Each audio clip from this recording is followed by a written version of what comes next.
دلیل گریه‌های آریانا سعید فاش شد. آریانا سعید هرگز مادر نمی شود. آیا با واقعیت آریانا سعید از اسیب نامزدش جدا شده است؟ دلیل دوری آریانا سعید از هنر موسیقی چی بوده است؟ من در این ویدیو پیرامون حقایق همین ماجرا خواهم پرداخت. پس در ادامه با کانال دنیا اینفو باشید.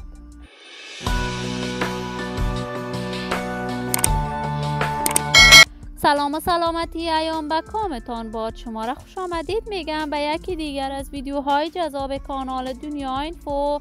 برای دوست شدن با این کانال علامت سابسکرایب را فشار دهید تا از ویدیوهای دیگر کانال دنیا اینفو هم آگاه شوید.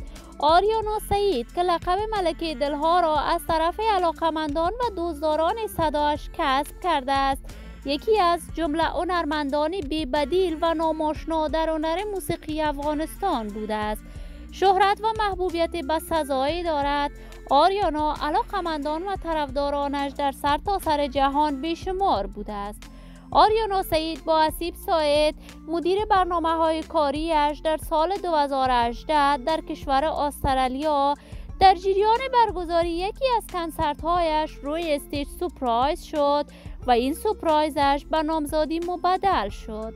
چند می شود آریانا سعید تصاویر کاملا غم‌انگیزش را در صفحات مجازی نشر کرده است و ابراز کرده است من تا زنده هستم مادر نخواهم شد و به همین دلیل شایعات در صفحات مجازی دست به دست شده است که آریانا سعید از اسیب ساعد نامزدش جدا شده است. ولی تاکنون حقیقت این ماجرا به گونه‌ای واضح و آشکارا معلوم نیست. ولی آریانا سعید دیری می شود دیگر کنسرت برای دوستداران و طرفداران صدایش برگزار نکرده است و از هنر موسیقی دوری گزیده است. ما در انتظار نشر تازه ترین آهنگ‌های جدید از این بانوی هنرمند خواهیم بود. آریانا سعید هنرمند بی‌بدیل و سابقه دار در هنر موسیقی افغانستان می باشد.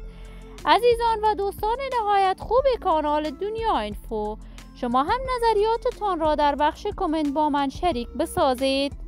اگر تا هنوز دوست کانال دنیا اینفو نشدید، پس برای دوست شدن با این کانال علامت سابسکرایب را فشار دهید. این ویدیو را با دوستان و طرفدارانتان به اشتراک بگذارید. صحت و سلامت برای شما خوبان تمنا دارم. تا درود دیگر تمامتان را به الله منان سپرده موفق و کامیاب باشید.